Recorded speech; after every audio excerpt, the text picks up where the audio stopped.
কিশোরগঞ্জের পাকুন্দিয়া উপজেলায় তারেক রহমান ঘোষিত রাষ্ট্র কাঠামো মেরামতের ৩১ দফা মেধাবৃত্তি পরীক্ষার ফলাফল অনুষ্ঠানের আয়োজন করা হয়েছে। দুপুরে পাকুন্দিয়া সরকারি উচ্চ বিদ্যালয় মাঠে হতে যাচ্ছে এই আয়োজন। খন্দকার শামসুল আলম ফাউন্ডেশনের উদ্যোগে আয়োজিত অনুষ্ঠানে ভার্চুয়াল মাধ্যমে যুক্ত হবেন বিএনপির ভারপ্রাপ্ত চেয়ারম্যান তারেক রহমান। প্রধান অতিথি হিসেবে তার সেখানে বক্তব্য রাখার কথা রয়েছে।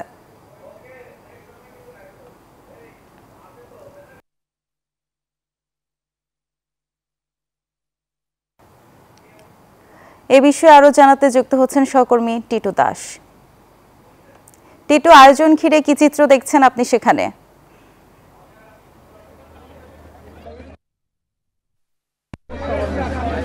ধন্যবাদ মনিরা। আমি এখন আছি কিশোরগঞ্জের যে পাকুন্দিয়া উপজেলার যে পাকুন্দিয়া সরকারি এই যে আয়োজন করা হয়েছে মেধাবৃত্তি, এই যে বিএনপির ভারপ্রাপ্ত চেয়ারম্যান তারেক রহমানের যে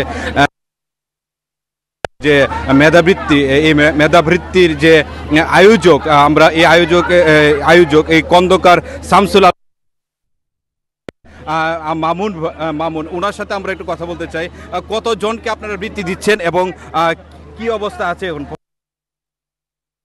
আমরা মোট 60 জনকে স্কলারশিপ দিচ্ছি আর 3টা প্রতিষ্ঠানকে চ্যাম্পিয়নশিপ পুরস্কার দিচ্ছি। যারা শিক্ষার্থী স্কলারশিপ পাবে এবং আমাদের একটা টেন্টেটিভ মার্ক আছে, যে মার্ক ওরা অতিক্রম করতে পারলে আমরা সংখ্যার দিক থেকে। আর আমাদের জনাব তারেক রহমান আমাদের ভারপ্রাপ্ত চেয়ারম্যান, উনি 4টায় আমাদের সাথে কথা বলবেন। ধন্যবাদ মামুন আপনাকে। আপনারা জানেন যে গত এই বিদ্যালয় সহ এবং পাকুন্দিয়া উপজেলার 10টি বিদ্যালয়ে এই মেধাবৃত্তির পরীক্ষা অনুষ্ঠিত হয় এবং এই পরীক্ষায় 200 শিক্ষার্থী এই পরীক্ষা অংশগ্রহণ করেন এবং এই পরীক্ষারই মেধাবৃত্তি আজকে যে মেধাবৃত্তির অনুষ্ঠান